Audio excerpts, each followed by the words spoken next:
gunaan aparatur negara, reformasi birokrasi, dan Kepala Badan Kepegawaian Negara Pak Bima Arya dan seluruh jajaran yang hadir dan jajaran Kemenpan yang juga hadir saat ini. Yang kami hormati para anggota Komisi 2 yang memang Pak Menteri dari pagi kita dari pagi sampai dengan hari ini. Jadi barangkali ini agak susut dikit karena mungkin ada yang tak kuat barangkali. Bersyukur kita kepada Yang Maha Kuasa, alhamdulillah semua kita berada dalam keadaan sehat pada hari ini. Kita dapat bersilaturahim dan kita bahas apa yang sudah menjadi kesepakatan kita beberapa waktu yang lalu. Pak Menteri dan seluruh jajaran yang hadir, Pak Bima dan seluruh yang hadir dan Komisi 2. Assalamualaikum warahmatullahi wabarakatuh. Bapak Ibu yang kami hormati, bagaimana kita maklumi bersama kondisi yang kita hadapi berkenaan dengan pegawai honor yang ada di Indonesia yang ketika itu sudah dilaksanakan seleksinya ketika dari BKN memantau jumlah pegawai honor itu sekitar 600 ribuan dan setelah dites berkali-kali dan dijelmakan menjadi PPK sesuai dengan PP 49 tahun 2018 pegawai honor itu kita harapkan berkurang. Tapi pantauan dari BKN ternyata yang sudah dites itu dari 639 ribu, yang lulus tes itu 1 juta lebih, sisanya masih 1 juta lebih juga. Ya, oleh karena itu Kemenpan ketika itu melahirkan surat untuk perlu dilakukannya pendataan ulang, dan itu sudah dilakukan berdasarkan Surat Menteri Pan RB nomor B 1511 yang diterbitkan pada tanggal 22 Juli tahun 2022, tujuannya untuk melakukan pendataan non-ASN. Dan kita pada hari ini coba mendengarkan bagaimana langkah-langkah kita berkenaan dengan non-ASN ini. Sebetulnya kami di DPR RI sudah merencanakan untuk bentuk pansus, karena seriusnya masalah pegawai honor, terutama juga yang ada di beberapa kementerian dan juga pegawai honor yang teriak-teriak di daerah, yang juga mengadakan pertemuan dengan kita dalam bentuk rapat dengar pendapat umum dengan beberapa komponen masyarakat yang mereka menyebut dengan macam-macam nama yang membentengi mereka, dan mereka membuat komunitas-komunitas pegawai honor tertentu di seluruh wilayah tanah air. Jadi karena itu memang sesuatu yang sudah tak bisa lagi kita bendung, sehingga ketika itu Bapak Menteri PAN, Bapak Menteri Pendayagunaan Aparatur Negara yang dalam PJ-nya, beliau melahirkan surat yang nomor 1511 itu, B1511, dan diperintahkan kepada kita semua daerah-daerah juga melakukan pendataan. Nah, karena itu pada pertemuan hari ini kita ingin mendengar kurang lebih apa yang sudah kita lakukan dengan pendataan yang sudah dilakukan beberapa bulan. Mungkin kita bisa dengar rekapnya dan selesai bagaimana. Cuman informasi yang kami terima saat ini ada 2.360.723 orang pegawai non-ASN dari 590 instansi, 66 instansi dari pusat dan 524 instansi di daerah. Namun juga ada instansi pemerintah yang tidak melakukan pendataan untuk tenaga non-ASN itu. Jadi karena itu Bapak Ibu yang kami hormati, para anggota Komisi 2 yang berbahagia, untuk tidak membuang waktu, sudah malam saat ini 7:42 saat ini kita sepakati kita akan dapat menyelesaikannya pada pukul 21.00. Bagaimana Bapak semua? Setuju? Ya. Kalau kita bisa selesaikan pada pukul 9, artinya ya 1 jam lebih. Ya, pukul 21 ya Pak Kamto. Tadi Pak Kamto ini walaupun dia virtual tapi tetap terus hadir dari pagi. Mantap juga beliau dari Jogja.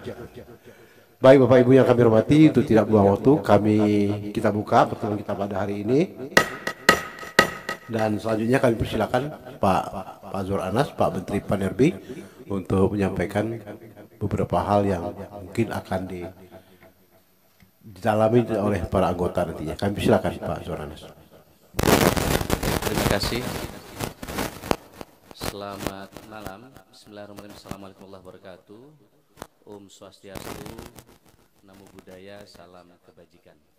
Yang kami hormati Ketua dan Wakil Ketua Komisi 2 DPR RI, para anggota Komisi 2 DPR RI beserta seluruh teman-teman dari berbagai komisi, dari berbagai fraksi yang hadir pada kesempatan ini, Kepala BKN dan seluruh tim, dan kami dari seluruh kedeputian hadir pada kesempatan ini. Anggota Dewan yang terhormat, pertama kami menyampaikan terima kasih dan penghormatan yang setinggi-tingginya. Sungguh pun sampai malam hari anggota Dewan yang terhormat terus melakukan rapat-rapat untuk kepentingan bangsa dan negara. Ibu saya menghormati, terkait dengan rapat pada kesempatan ini, outline yang ingin kami sampaikan pertama adalah terkait dengan kebijakan pengadaan P3K tahun 2022. Kemudian kami juga akan menyampaikan penanganan tenaga non-ASN pada pemerintah, pada kementerian lembaga dan pemerintah daerah. Dan yang ketiga adalah kami akan menyampaikan penerapan reformasi birokrasi tematik pada 4 klaster prioritas. Nah, Bapak sekalian saya hormati, kami selalu menyampaikan slide ini di mana arahan ini selalu kami sampaikan di berbagai kesempatan sejak kami menjabat untuk menjadi pemain pengganti ini. Pertama adalah birokrasi harus berdampak. Karena banyak kesibukan birokrasi tapi dampaknya kurang. Yang kedua, beliau sering menyampaikan, Bapak Presiden, birokrasi ini bukan tumpukan kertas. Dan yang ketiga, beliau menyampaikan birokrasi ini harus cepat dan lincah. Oleh karena itu Pak Ketua, kami sampaikan bagi anggota yang terhormat, ada banyak masalah urusan yang ada di Kemenpan RB. Kami ambil 7 prioritas yang kami kerjakan. Pertama adalah pemangkasan proses bisnis layanan kepegawaian berdampak pada jutaan ASN. Oleh karena itu kami dengan BKN kami membuat target. Desember ini probisnya sudah harus mulai terasa. Kita memangkas dari 16 ke 3 proses bisnis. Dan teman-teman sedang lembur ini untuk memperbaiki layanan ini. Yang kedua adalah penerapan reformasi birokrasi tematik pada 4 klaster prioritas. Dan yang ketiga yang malam ini Bapak Ibu sekalian yang akan kami sampaikan adalah terkait dengan transformasi profesionalisme ASN berbasis digital meliputi penyederhanaan birokrasi dan jabatan fungsional. Terkait Permenpan jabatan fungsional akan kami tuntaskan dalam beberapa hari ke depan karena masih banyak pertanyaan terkait dengan jabatan fungsional yang kami selesaikan dengan teman-teman termasuk dari BKN. Begitu juga terkait penataan tenaga non-ASN atau honorer. Yang keempat adalah akselerasi pembentukan mall pelayanan publik MPP digital di seluruh Indonesia secara bertahap. 5 adalah penguatan sistem pemerintah berbasis elektronik. Yang keenam, percepatan penyusunan kebijakan kelembagaan dan tata kelola dan ASN menuju IKN Nusantara dan DOB Papua. Ini menjadi prioritas kami.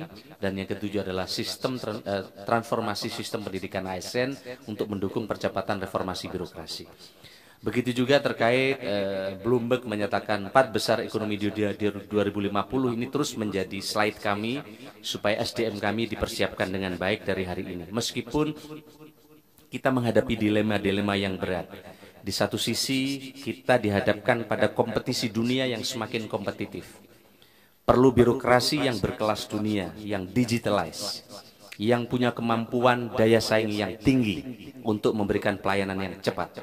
Tapi di sisi lain ada dilema-dilema, masih banyaknya non-ASN honorer yang mesti kita tuntaskan. Di satu sisi ada rekrutmen ASN, non-ASN yang sangat baik, tapi di sisi lain masih kita temukan sebagian masih juga kurang baik. Yang itu kemudian memunculkan berbagai PR bagi kita ke depan. Nah, saya hormati terkait kebijakan manajemen ASN, tentu terkait dengan Undang-Undang Nomor 5 Tahun 2014 sudah sangat jelas. Ada PNS yang berbasis PP 11 Tahun 2017 dan ada P3K yang berbasis PP 49 Tahun 2018. di mana di situ bahwa setiap warga negara Indonesia mempunyai kesempatan yang sama untuk melamar menjadi PNS atau P3K. Artinya ini tetap harus melalui seleksi, kira-kira begitu. Tidak bisa secara otomatis. Tentu dan yang lain juga punya kesempatan yang sama. Kemudian ada perubahan tata kelola manajemen ASN, di mana di sini tekanannya adalah ASN sebagai profesi yang memiliki kewajiban mengelola dan mengembangkan dirinya dan wajib mempertanggungjawabkan kinerjanya dan menerapkan prinsip merit dalam pelaksanaan manajemen ASN. Ini adalah perubahan tata kelolanya. Bapak Ibu saya hormati, berikutnya adalah terkait dengan penanganan tenaga non-ASN. Kami ingin sampaikan alur penanganan tenaga honorer. Ini sebelum ada Undang-Undang 5 nomor 14. Kami ingin sampaikan Bapak sekalian, kita lihat itu dulu ada pengangkatan otomatis, ada 860.220 THK 1. Ini dan yang tidak memenuhi kriteria di 2005 itu tinggal 60.482 orang.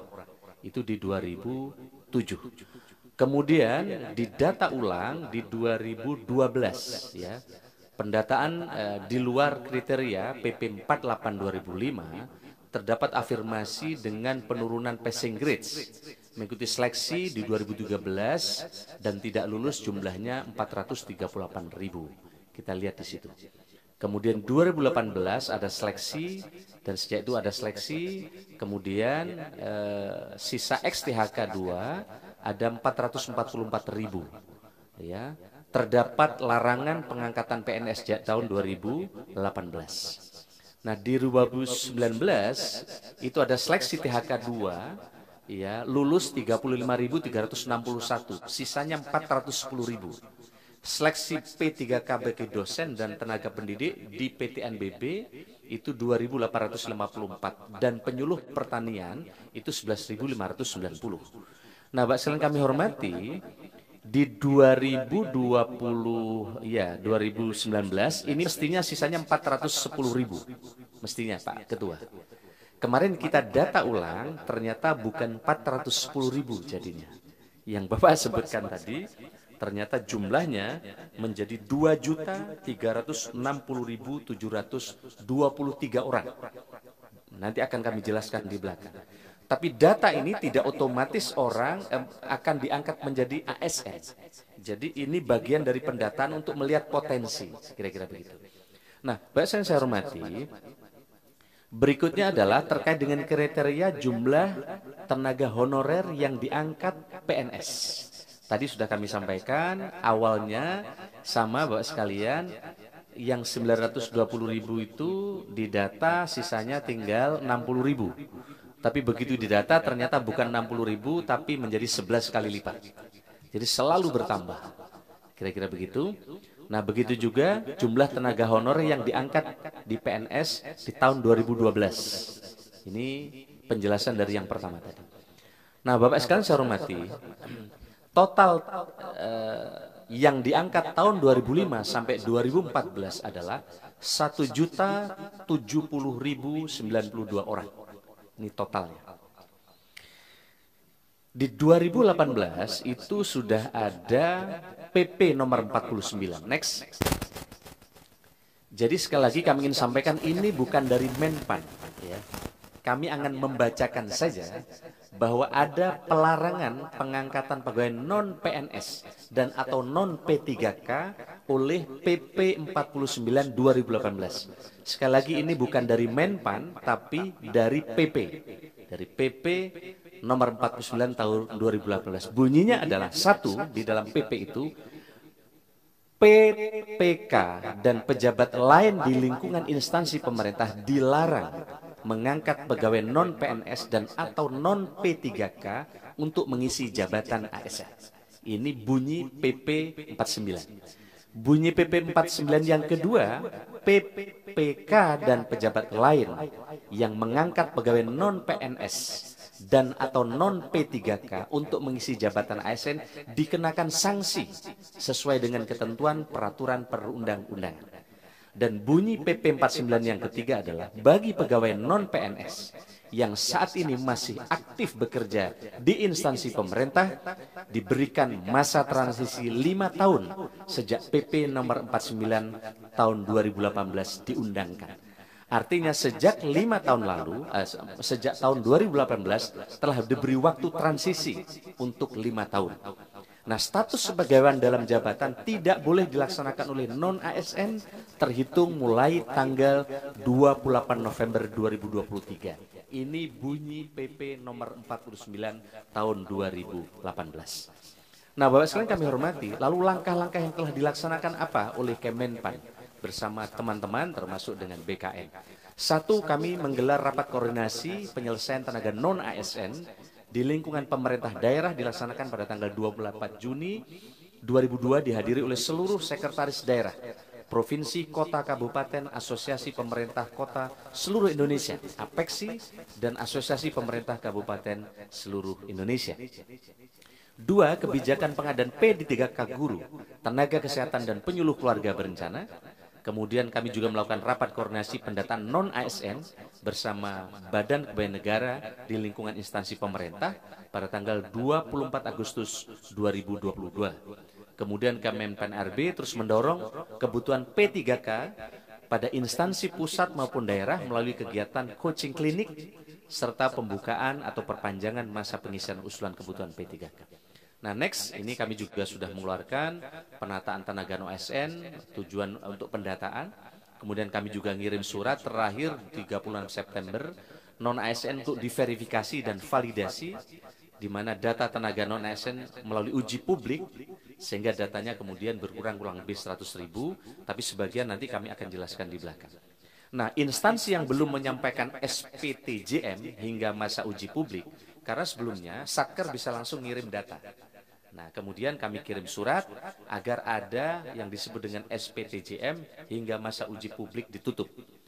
Nah, ada 120 instansi yang tidak atau belum menyampaikan surat pernyataan tanggung jawab mutlak dan ditandatangani oleh PPK instansi masing-masing hingga tanggal 31 Oktober 2022. Nah, ada 12 instansi pemerintah pusat dan ada 108 instansi pemerintah daerah. Nah, ini adalah perkembangan data tenaga non-ASN sebelum uji publik itu 2.421.100 orang, setelah uji publik menjadi 2,3 juta orang. Dan ini ada yang masih belum menyampaikan SPTJM dan ada yang sudah menyampaikan SPTJM. Nah, alternatif penyelesaian tenaga non-ASN, next.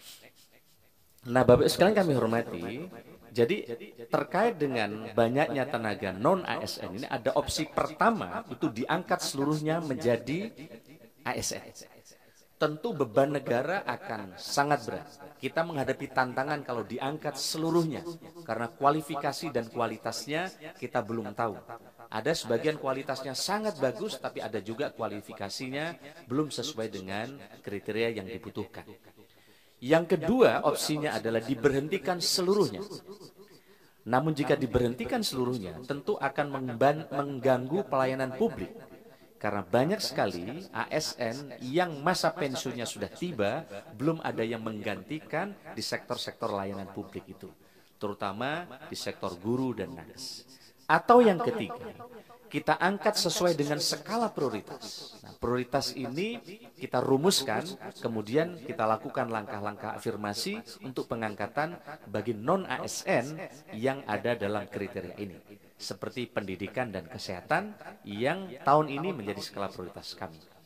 Nah, Bapak sekalian saya hormati, inilah kita telah melakukan pemetaan terkait dengan masing-masing PPK untuk melakukan pemetaan. Nah, penetapan jabatan prioritas ini, jabatan prioritas yang diberikan afirmasi untuk P3K, kita lihat kalau jabatan prioritas, mereka ke depan skenario-nya kita seleksi lewat P3K dan atau PNS. Tapi kalau jabatan non prioritas, itu berarti masuk jabatan non ASN, nanti kita carikan berbagai alternatif afirmasi. Kategorisasinya mulai pegawai profesional di BLU atau BLUT, tenaga pendukung KLD dan bukan jabatan ASN, atau outsourcing dan seterusnya dan seterusnya. Intinya kami menyiapkan skenario bahwa seluruh ASN ini, seluruh non ASN ini yang berbakti kepada daerah, kita carikan beberapa alternatif yang mereka tetap untuk bisa mendapatkan pekerjaan. Nah ini Mbak sekalian kami ingin laporkan kepada Komisi 2 yang terhormat, inilah penetapan formasi ASN yang sekarang sedang berlangsung. Nah, Mbak sekalian, di pusat itu ada 208.758 jumlah usulan, tapi jumlah penetapannya 93.197. Di daerah jumlah usulan 515.000, jumlah penetapannya 424.000. P3K guru 328.000, tapi yang penetapannya 319.000 karena sebagian daerah tidak mengusulkan karena merasa tidak punya anggaran dan seterusnya. Nanti akan kami jelaskan di belakang. P3K tenaga kesehatan kita siapkan jumlah usulan 94.000, jumlah penetapannya 80.049 orang. Dan P3K tenaga medis 92.593, jumlah penetapannya 25.769. Total Bapak sekalian saya hormati yang jumlah usulan 724.000, tapi yang mampu kita tetapkan 518.000. Proses pembukaan telah dilaksanakan untuk guru dan perpanjangan untuk tenaga kesehatan untuk yang terdaftar pada Dapodik, Kemendikbudristek dan SIDMK, Kemenkes, serta THK2 yang terdaftar di BKN. Nah, Bapak sekalian, inilah penyelesaian bertahap tenaga guru. Next. Ini kebutuhan tenaga guru 758.000 Bapak sekalian, tapi Pemda hanya usul 320.411.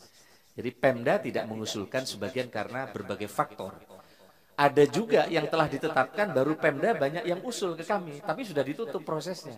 Karena mereka didemo oleh sebagian masyarakatnya maupun komplain oleh anggota dewan yang terhormat. Ini banyak kira-kira begitu. Oleh karena itu Bapak sekalian, penetapan formasi gurunya menjadi 319.000. Ada gap kebutuhan masih 438.000. Ini gapnya sekarang. Karena yang kita siapkan ternyata yang tidak sampai yang mengusulkan. Baru sekarang rame-rame, tapi setelah tutup. Padahal terakhir itu kan Juli terakhir. Nah, tapi sekarang masih banyak yang bersurat. Tapi kan nggak mungkin karena prosesnya udah jalan. Nah, begitu juga penyelesaian bertahap untuk tenaga kesehatan non-ASN di 2022. Kita lihat ini Bapak sekalian. Ini adalah total yang disiapkan adalah 255.249. Ya. Tapi yang kategori ini 90.168 dan sekarang masih ada gap 179.200. Kebutuhan nakes daerah berdasarkan data Renbud SISDMK itu Kemenkes 255.000. Dengan memperhatikan kesanggupan daerah itu hanya 94.000. 168 yang diusulkan sebagai formasi P3K nakes tahun 2022. Dengan beberapa pertimbangan instansi daerah menarik formasi yang telah ditetapkan hingga sisa nakes tinggal 80.000 Pak sekalian. Pak Ketua.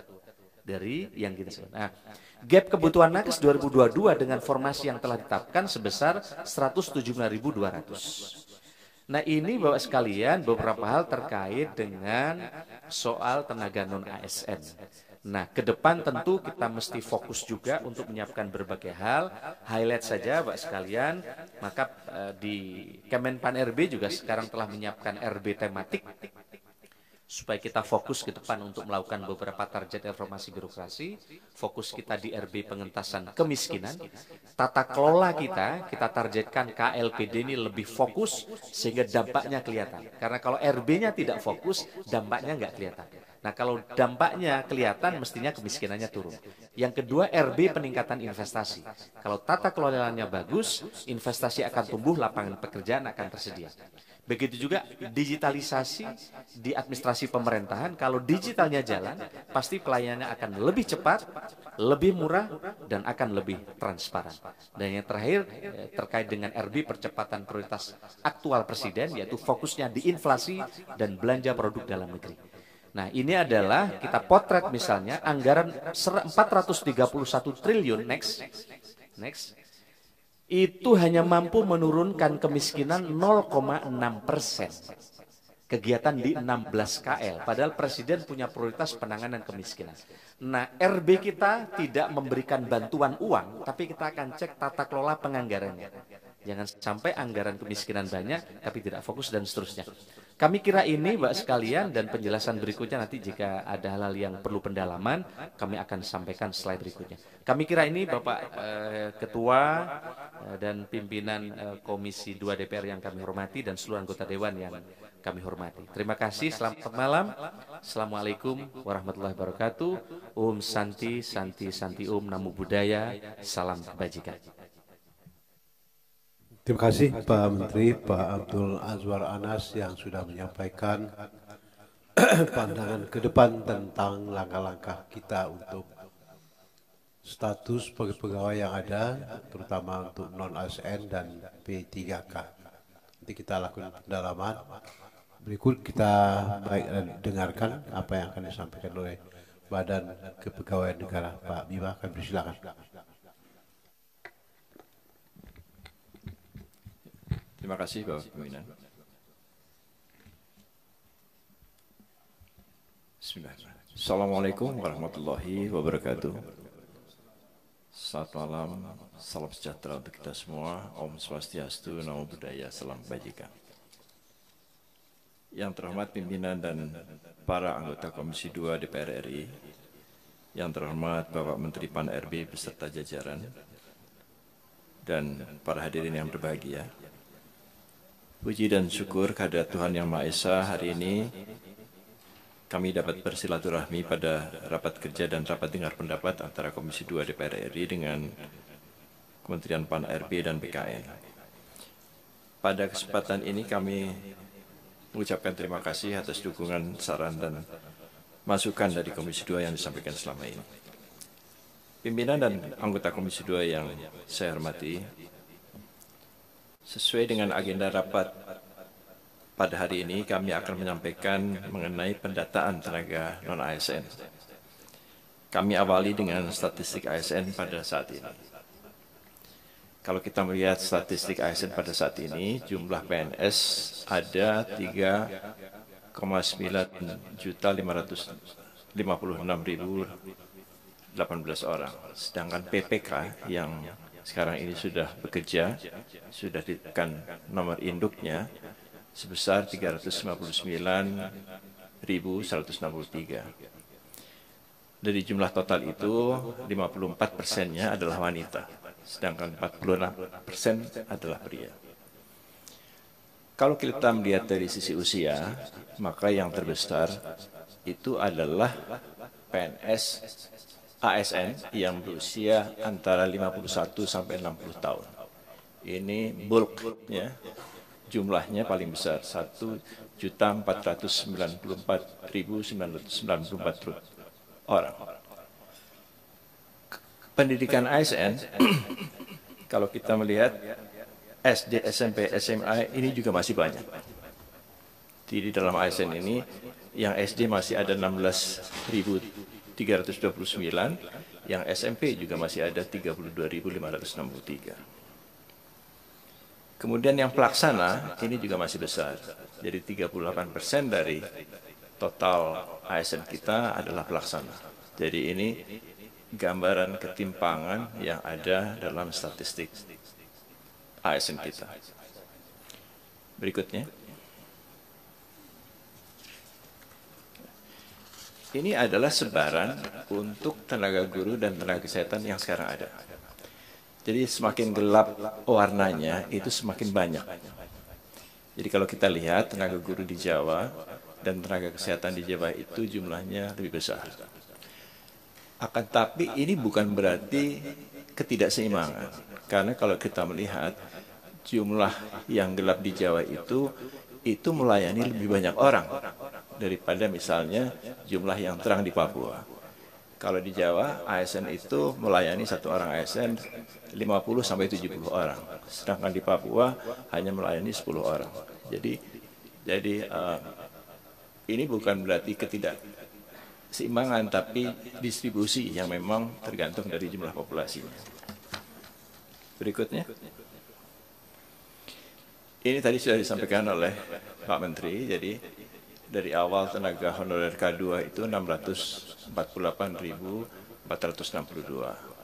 Kemudian pada 2013-2014 sudah ditetapkan NIP-nya 194.830. Ini merupakan kesepakatan pemerintah dengan DPR pada waktu itu untuk menerima sepertiganya.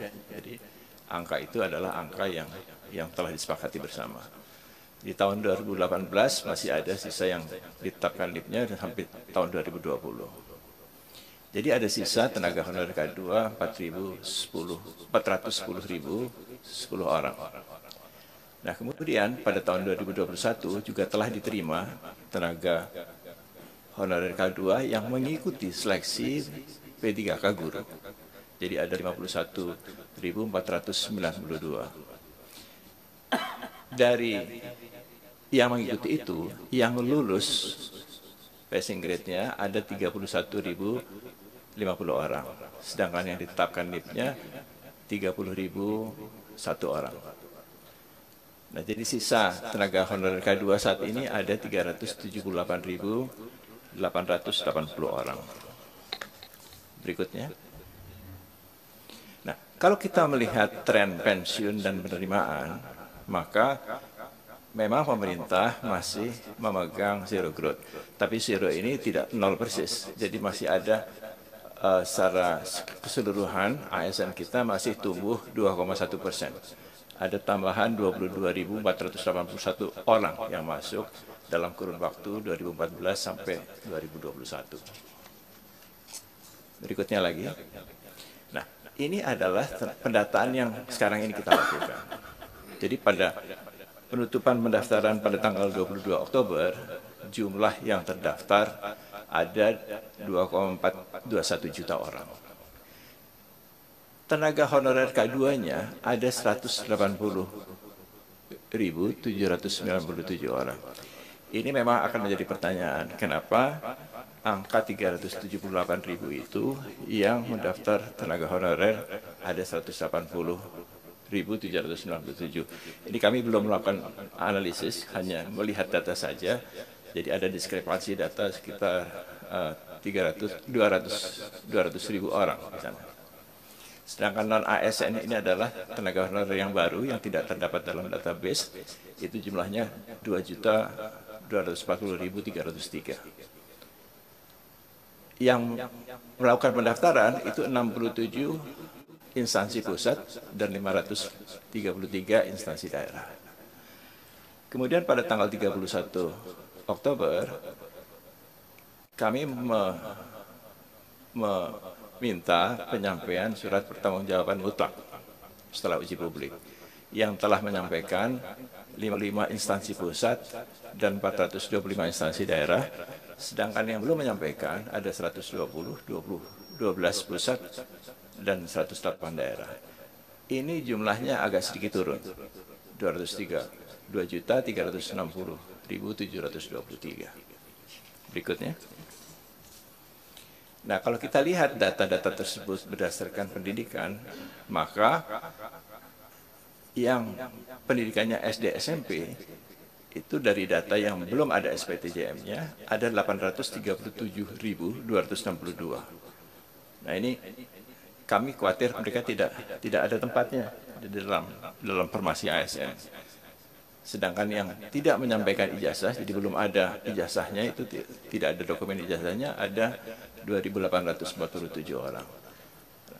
Ini jumlahnya menurun dalam penyampaian SPTJM oleh PPK-nya, pejabat pembina kepegawaiannya. Jadi untuk yang lulusan SD SMP, diploma maupun yang tidak menyampaikan ijazah turun, akan tetapi yang sarjana itu meningkat sedikit. Berikutnya. Nah, kalau berdasarkan instansi ini tadi sudah kami sampaikan, ada total 600 instansi, tapi yang menyampaikan SPTJM itu yang belum ada 120 instansi saja. Berikutnya lagi. Nah, kalau kita kelompokkan berdasarkan jabatan, maka jabatan untuk administrasi dan teknis ini masih besar jumlahnya. Ada 651.145 untuk teknis dan 747.869 untuk administrasi. Yang atas dan yang bawah ini, yang atas belum ada SPTJM-nya, yang bawah sudah ada SPTJM-nya. Jadi berubah turun sedikit, tidak begitu banyak. Berikutnya lagi. Nah, kalau kita lihat dari breakdown berdasarkan tenaga honorer K2 dan non-ASN, maka untuk pendidik itu yang masuk kategori tenaga honorer K2 ada 45.604, sedangkan yang non-ASN ada 686.858. Tenaga kesehatan ini yang tenaga honorer K2 ada 2.111, yang non-ASN ini tenaga honorer yang baru, yang non-ASN itu adalah 203.188. Untuk penyuluh, ini berbagai penyuluh, ada 2.429 untuk tenaga honorer dan 72.003 untuk non-ASN. Sedangkan teknis administrasi ini masih paling besar jumlahnya. Teknis 57.733 dan administrasi 72.251 dari tenaga honorer, dan untuk non-ASN 552.722 dan 665.824. Jadi ini jumlah yang besar untuk tenaga teknis dan administrasi. Berikutnya lagi. Nah, ini kalau kita lihat dari pendidikan dan jabatan, yang berpendidikan SLTA ke bawah itu masih besar. Sedangkan dari jabatan, administrasi dan teknisnya itu mencapai 57%. Berikutnya. Nah, dari yang mendaftar, 10 instansi pusat dengan jumlah terbanyak itu yang paling banyak Kementerian Agama. Memang Kementerian Agama ini jumlah ASN-nya paling banyak di Indonesia. Jadi ada sekitar 230.000 ya, kalau tidak salah totalnya. Dan ini ada tambahan, mereka menginginkan 133.000 lagi. Jadi kalau ini tampung semua, itu jumlahnya akan menjadi 360.000. Nah, ini 10 yang terbanyak, Bawaslu nomor 10, 7.729. Sedangkan 10 instansi daerah dengan jumlah terbanyak itu yang paling atas adalah Provinsi Jawa Barat. Nah, kota Surabaya ini juga besar. Ini jadi agak lucu juga, kota Surabaya ini honorernya lebih besar dari banyak provinsi. Ada 17.736. Dan jumlah-jumlah dari instansi daerah lainnya. Berikutnya. Ini pengelompokan yang berbeda. Kita bisa melihat berapa jumlah perawat, bidan, asisten tenaga kesehatan, dokter, nutrisionis untuk tenaga kesehatan. Untuk tenaga pendidik ada guru dan dosen, penyuluh juga banyak sekali, penyuluh agama, penyuluh pertanian, penyuluh KB, penyuluh kehutanan. Untuk tenaga teknis ini ada tenaga pengelola, satuan pengamanan, ini satpam ini masuk dalam tenaga teknis, tenaga kebersihan, ini juga masuk ke dalam kelompok teknis, dan tenaga administrasi, baik administrasi umum, pendamping klien, operator sekolah, operator siap, dan operator dapodik. Berikutnya. Nah, ini pengelompokan berdasarkan masa kerja. Jadi tenaga honorer non-ASN yang masa kerjanya di atas 11 tahun itu besar sekali. Ini sedikit agak mencurigakan karena dengan masa kerja seperti itu mereka seharusnya masuk dalam kategori tenaga honorer K2. Tapi masih banyak ternyata yang bekerja di atas 11 tahun itu yang masih non tenaga honorer K2, jadi tenaga non ASN sekarang ini. Jadi saya tidak tahu ini angka dari mana sebetulnya, karena kalau itu dengan masa kerja seperti itu, mestinya mereka masuk tenaga honorer K2 dulu gitu. Nah, ini mungkin perlu kita validasi lebih lanjut kenapa angkanya menjadi sebesar itu. Nah, kemudian dari sisi gajinya, ini gajinya juga agak aneh juga. Ada yang di atas 10 juta, banyak juga itu yang gaji non-ASN di atas 10 juta. Ada 5.943. Tapi ada juga yang tidak punya gaji sama sekali, kosong. Jadi ini juga agak mengherankan kenapa mereka bekerja sebagai non-ASN tapi tidak bergaji sama sekali. Itu ada 261.023 orang. Mungkin mereka tidak dibayarkan dari APBD sehingga tidak ada bukti untuk membayar gajinya. Nah, biasanya dibayarkan dari saweran SPPD atau dana taktis dan lain-lain yang tidak bisa dipertanggungjawabkan pengeluarannya sehingga tidak ada kwitansinya. Berikutnya. Ini tadi mungkin sudah saya lewatkan saja. Berikutnya lagi. Hah? Oh, mungkin sebelum itu gambar yang itu tadi. Sebelumnya lagi. Sebelum ini. Nah, ini ada yang diusulkan yang tidak sesuai dengan kriteria dari surat Menpan. Jadi ada yang masa kerjanya di bawah 1 tahun. Itu tidak termasuk dalam kriteria itu.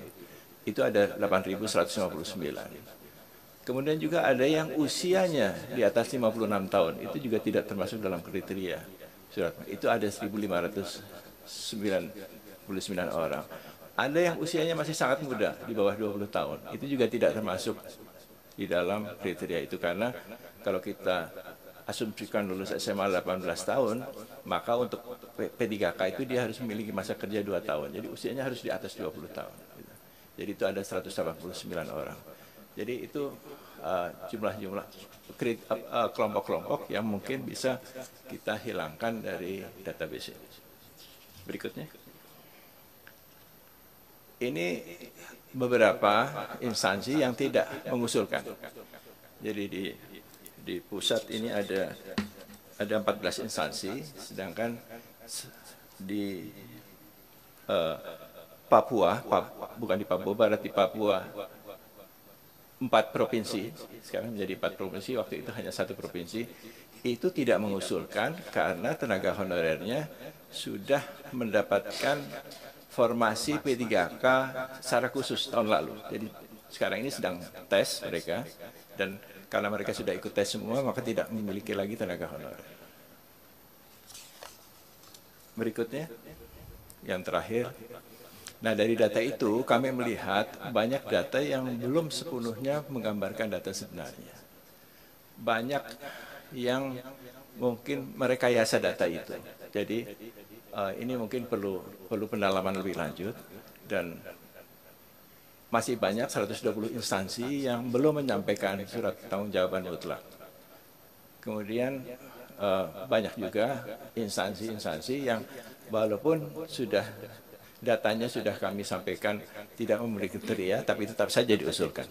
Nah, ini jadi kami mungkin mengusulkan perlunya dilakukan verifikasi dan validasi atau audit data untuk yang tenaga honorer non-ASN ini. Saya kira demikian Bapak Pimpinan, anggota Komisi 2 yang terhormat yang dapat kami sampaikan, dan atas perhatiannya kami ucapkan terima kasih. Assalamualaikum warahmatullahi wabarakatuh. Waalaikumsalam warahmatullahi wabarakatuh. Terima kasih Pak Bima yang sudah menyampaikan kepada kita, melengkapi apa yang sudah tadi disampaikan oleh Pak Menteri Pan-RB dan BKN sudah. Mungkin ada tambahan lagi? Ibu Sukmaria? Cukup? Ada? Kalau tidak ada, kami persilakan barangkali.